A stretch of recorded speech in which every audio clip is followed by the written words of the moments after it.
بسم الله الرحمن الرحيم. الحمد لله رب العالمين، والصلاة والسلام على أشرف الأنبياء والمرسلين نبينا محمد وعلى آله وصحبه أجمعين ومن تبعهم بإحسان إلى يوم الدين وسلم تسليما كثيرا. أما بعد، بعدكم حمد الله جل وعلا akumtakia sala na salamu mtume wetu Muhammad sallallahu alayhi wasallam. Tukiendelea darasa zetu hizi baina al-maghrib ila al-isha, baina maghrib mpaka isha, ilikuwa tulisimama kidogo kwa ajili ya mwezi mtukufu wa Ramadhani. Walillahi alhamdu wal minna, mwezi umepita salama na leo tunarejea katika vikao vyetu hivi. Tunamwomba Allah subhanahu wa ta'ala atie baraka ndani yake na tuthibitishe katika hilo. Leo ikiwa ni siku ya Lailatul Ahad, usiku wa kuamkia Jumapili, tarehe 17 mwezi wa Shawwal mwaka 1447 Hijiria, sawia na tarehe 5 mwezi wa 4 Aprili mwaka 2026 Miladia. Tunarejea tena katika vikao hivi na risala ambayo tumeichagua kwa ajili ya kufanya murajaa sisi na baina al-ikhwa barakallahu fihim, ni al-hawr ba'da al-kawr. Kutokana na mnasaba huu watu kumaliza Ramadhan, kisha baada ya hapo ukawakuta baadhi ya watu baada ya Ramadhani tu mtu anarudi katika yale ambayo si mambo mazuri, si ya kuhimidiwa. Tukoonelea bora tusome hii risala al-hawr ba'da al-kawr. Ataelezea huko nini hii al-hawr ba'da al-kawr, lakini acha mimi nielezee kidogo. Al-hawr ba'da al-kawr ni sehemu katika dua ya Mtume sallallahu alaihi wasallam, ilikuwa akiomba, kwa ni juz'u min du'a'i nabawi, ni sehemu katika dua ya Mtume sallallahu alaihi wasallam ambayo kwa akiomba nayo akiwa safarini, akiomba hii dua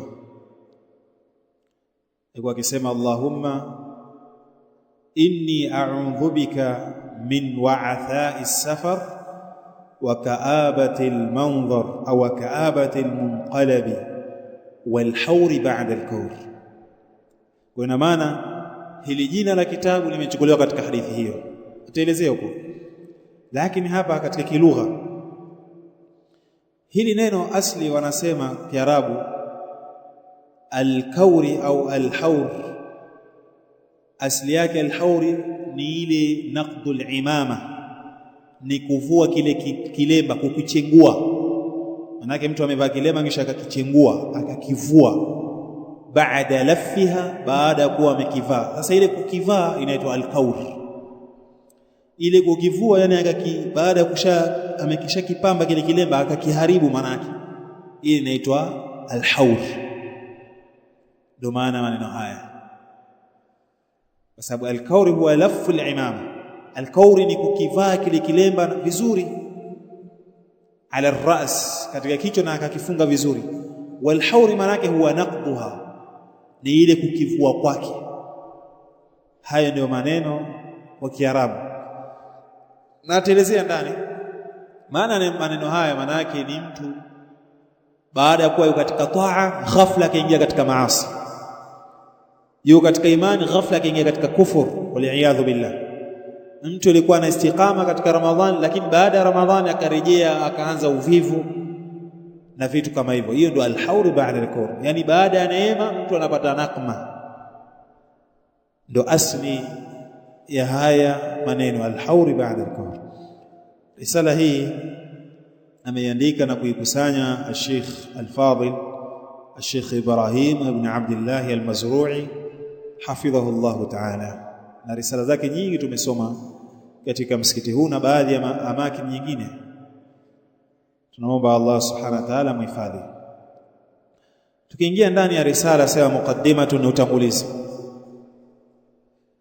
Alhamdulillahi rabbil alamin wassalatu wassalamu ala khatamin nabiyyin wal mursalin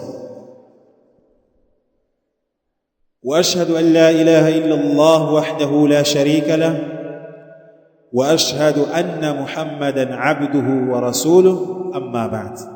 Mukaddima ni maarufa, kila mmoja anafahamu. Anasema katika nukta dhahiratu ar-ruju'i wal-intikas ba'da al-iltizami wat-ta'a. Dhahiratu ar-ruju', ile kudhihiri mtu kurejea, maana yake ule muonekana mtu kurejea katika maasi. Walintikas, maana moja intikas maana intakasa, ay maana yake inqalaba, ile mtu kugeuka, ay arrujuu, kugeuka maana yake akarejea katika maasi baada ya kushakuwa yuko katika taa. Hii ndio inaitwa alintikas, maana yake kudhihiri mtu kurejea katika maasi, na ile intikas kugeuka baada al-iltizami wa taa, baada kwa mtu ameshalazimiana katika khairi na taa, unamwona ghafla anageuka. Anasema inna dhahirata ar-ruju'i 'anil iltizam, inna dhahirata ar-ruju', hakika ile kudhihiri mtu kurejea katika maasi, 'anil iltizam, baada kuwa amelazimiana bihadha ad-din, baada ya kulazimiana na dini hii, qad intasharat fil muslimin, hakika jambo hili limeenea sana kwa Waislamu. Fakam minan nas, basi ni watu wangapi, yashtaki min qaswati qalbihi, ana yashtaki manake analalamika, anashtakia min qaswati qalbihi, kutokana na ususuavu wa moyo wake.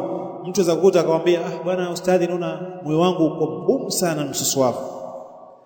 Baada an kana qalbuhu mutma'innan bi dhikri llahi wa ta'atihi, baada ya kushakuwa moyo wake ilikuwa una mutma'inna, una tumaanina, una utulivu kwa dhikri ya Allah, kwa utaji wa Allah na kumtii yeye, kwa sababu Allah anasema ala bi dhikri llah tatma'innul qulub, natambueni kwa kumtaja Allah jalla wa ala nyoyo ndio zinapata utulivu. Lakini sasa hivi anasema mbona nikimtaja Allah bado moyo wangu una wasiwasi. Anasema wa kam minal multazimin, na ni wangapi katika watu ambao wenye kulazimiana na dini, yakulu, mtu anasema la ajidu ladhata alibadat, mbona siku hizi sipati ladha za ibada, kama kuntu ash'uru biha, kama nilivyokuwa nikihisi hapo kabla ya hapo hizo ladha za ibada. Ay ash'uru biha, ay ash'uru biladhati alibadat, ilikuwa nikipata ladha ya ibada kabla ya hapo. Wa akhiru yaqul, na mwingine anasema la ataathharu biqiraati alquran, sihisi chochote wala sigusi, siathiriki kwa kusoma hii Qur'an. Maana yake la ataathhar ay la ash'ur shay'an, maana yake hakuna natija yoyote anayopata. La yajidu natijatan, hapati natija yoyote ya kusoma Qur'an. Na Allah anasema kitabun anzalnahu ilayka mubarakun, hicho ni kitabu ambacho sisi tumekiteremsha kwako wewe Muhammad, kilichobarikiwa Qur'an. Lengo lake nini? Allah anasema liyadabbaru ayatihi, ili kwa ajili wazingatie aya zake. Kwa Qur'an imeteremshwa kwa ajili ya nini? At-tadabbur, kuzingatia aya zake. Waliyatadhakkara ulul albab, na kwa ajili wapate kutadhakkar, kukumbuka wale ambao wenye akili. Hilo ndio lengo, hadaf la nini? Kuteremshwa Qur'an. Sasa yeye anasema mimi nikisoma Qur'an sipati lengo hilo. Wa thalithu yaqul, na mwingine watatu anasema aqa'u fil ma'siyati bisuhulatin, mbona natumbukia katika maasiya kwa wepesi sana? Kwa nini natumbukia katika maasiya kwa wepesi? Kwa nini? Wakati kana yakhshaha, na kabla hapo kwa hakika ilikuwa akiyaogopa hayo maasi, akiacha. Manake ana hofu na maasi, lakini mbona anafanya maasi kijinga jinga hivi? Anajisemesha yeye na nafsi yake. Wa kathirun, na wingi wao, tabdu, inadhihiri, atharu hadha almarad, athari ya maradhi haya, alaihim, juu yao. Wa minha, na miongoni mwa sababu hizo, al-uquu fil maasi, sababu za kudhihiri. Manake tabdu atharu hadha almarad, inadhihiri, manake ay tadhhar, yanadhihiri na kuonekaniwa athari ya maradhi haya ya mtu kurejea katika maasi baada ya kuwa yuko katika istiqama. Sababu hizo, miongoni mwa hizo, al-uquu fil maasi, ni kutumbukia katika maasi. Mtu anafanya maasi, wartikabul muharramat, na kutumbukia katika mambo ya haramu. Irtikab manake nini? Al-ityanu biha, kuyafanya mambo hayo ya haramu. Al-muharramat, bali wal israr alaiha, bali mtu kuendelea, ndo al-israr ay al-istimrar, ikawa mtu anaendelea alaiha, katika hayo maasi, baada an kana yakhshaha, baada ya kushakuwa ilikuwa akiogopa hayo maasi. Kwa nini si dhambi dogo? Si dhambi dogo tu, kwani kuna nini? Anaifanyia istighfaf na kuidharau ile dhambi. As-sahabi al-jalil Ibn Abbas, hibru hadhihi al-umma wa turjuman al-Qur'an, anasema maneno haya, anasema la kabirata ma'a al-istighfar, hakuna dhambi kubwa pamoja na nini? Ya kuwa mtu anafanya istighfar. Hakuna dhambi kubwa hali ya kuwa mtu anafanya dhambi kubwa kisha anafanya nini? Anatubia kwa Allah. Hakuna dhambi kubwa, kwa sababu inna Allaha yaghfiru dhunuba jami'an, haika Allah anasamehe madhambi yote. Lakini kisha akasema wala saghirata ma'al israr, lakini hakuna dhambi ndogo pamoja na kufanya nini? Mtu anaendelea kufanya madhambi. Ile dhambi ni ndogo, lakini anafanya nini? Anafanya madhambi. Wanasema inakuwa ndogo ndogo, kisha baadaye inafanya nini? Inakuwa kubwa. Ndio Allah akasema in tajtanibu kaba'ira ma tunhauna anhu nukaffiru ankum sayiatikum wa nudkhilukum mudkhalan karima. Kwa ina maana mtu akijiepusha madhambi makubwa, ndio Allah subhanahu wa ta'ala anamsamehe yale madhambi madogo madogo, as-saghair. Kwa mtu asidharau madhambi makubwa. Ndio mmoja katika shairi akasema khalli dhunuba saghiraha wa kabiraha dhaka at-tuqa, yaache madhambi madogo yake na makubwa yake, huo ndio ucha Mungu, huo ndio ucha Mungu. Wasna kamashin fawqa ardi shauki yahdharu ma yara, kadhalika fanya jalia kana kwamba wewe unatembea juu ya ardhi ambayo ina miba, unahofia na kutahadhari yale ambayo unayaona. Mtu akitembea katika ardhi ambayo ina miba hali ya kuwa hana viatu, anakuwa nini? Yuko makini sana. Kisha akasema la tahqiranna saghiratan innal jibala min alhasa, usidharau dhambi dogo, kwa sababu hakika hata ule mlima ulianza na nini? Changarawe. Waswahili wanasemaje wao? Mbuyu ule mbuyu ulianza kama nchicha, wasema hivyo Waswahili. Sasa hichi ni Kiarabu. Ikhwata al-iman, mtu asidharau madhambi madogo. Jambo jingine, jambo la pili, anasema katika karatasi nambari 6, ambayo yapelekea mtu kurejea katika maasi, ash-shu'uru biqaswati al-qalbi, ni mtu ile kuhisi ususwavu wa moyo. Fala yataatharu bimau'idhati al-maut, haathiriki kwa chochote kwa mawaidha ya mauti. Watu wanafariki ala habari hana, bali anafanya istizaa. Jamaa kuna kitu kingine kishaanguka huko Nsuka, tunasikia anafanya mzaha, kuna kitu kishaanguka huko, tunakizika saa ngapi? Anaenda katika makabir, tunaita mava sisi, maziara, haathiriki chochote. Bana mwite mtu fulani naye ingie kaburini, yani hana hajali, aona kama masara tu. na huko Waarabu wanasema kafa bil mauti wa'idhan, inatosha mawaidha mauti kuwa ni mawaidha. Yale mauti yenyewe hahitaji kalima, hahitaji kutoa mawaidha. Mtu akiona tu ile jeneza na ile kaburi tayari, kama mtu moyo wake umejaa imani, inatosha kuwa ni mawaidha. Ndio maana Mtume sallallahu alaihi wasallam akasema akthiru dhikra hadimil ladhat au hadhimil ladhat, katika riwaya, kithirisheni kukumbuka kile ambacho chenye kukata kwenye kukata ladha. Kipi chenye kukata ladha? Yani anakusudia Mtume alayhi salatu wassalam anakusudia al-maut. Tukithirishe, kwa sababu mauti unapokithirisha maana yake unapungua ile amani, matarajio ya kiulimwengu ya kidunia. Kwa hiyo haathiriki kwa mawaidha ya mauti, wala ru'yatil amwati wal qubur. Anasema Sheikh, wala haathiriki wala ru'yatil amwati, wala kuona wale maiti, yeye haathiriki kwa chochote. Wal qubur, na makaburi hajali yeye. Watu wanafariki yeye hana habari sasa. Ndio maana Mtume sallallahu alaihi wasallam akasema kuntu nahaitukum an ziyarati alquburi fazuruha, ilikuwa mimi mwanzo nilikuwa katazeni nyinyi kuzuru makaburi, lakini sasa hivi yazuruni makaburi. Kwa sababu gani? Hayo makaburi fa innaha turiqul qalba, yanafanya ile moyo uwe mlaini. Wasema watutmi'u al-ain, Mtume sana akasema pia makaburi yanafanya macho ya mwage machozi ukiona makaburi. Watudhakiru al-akhirah, pia makaburi yanakumbusha akhirah. Lakini ukiona mtu anaona jeneza wala haathiriki, anaona maiti wala haathiriki, anaona makaburi wala haathiriki, basi jua moyo wake utafanya nini? Umeshakufa. Kisha akasema adamu itiyani al-ibadat, jambo la tatu ni ile mtu kuto kuzifanya na kuziendea zile ibada.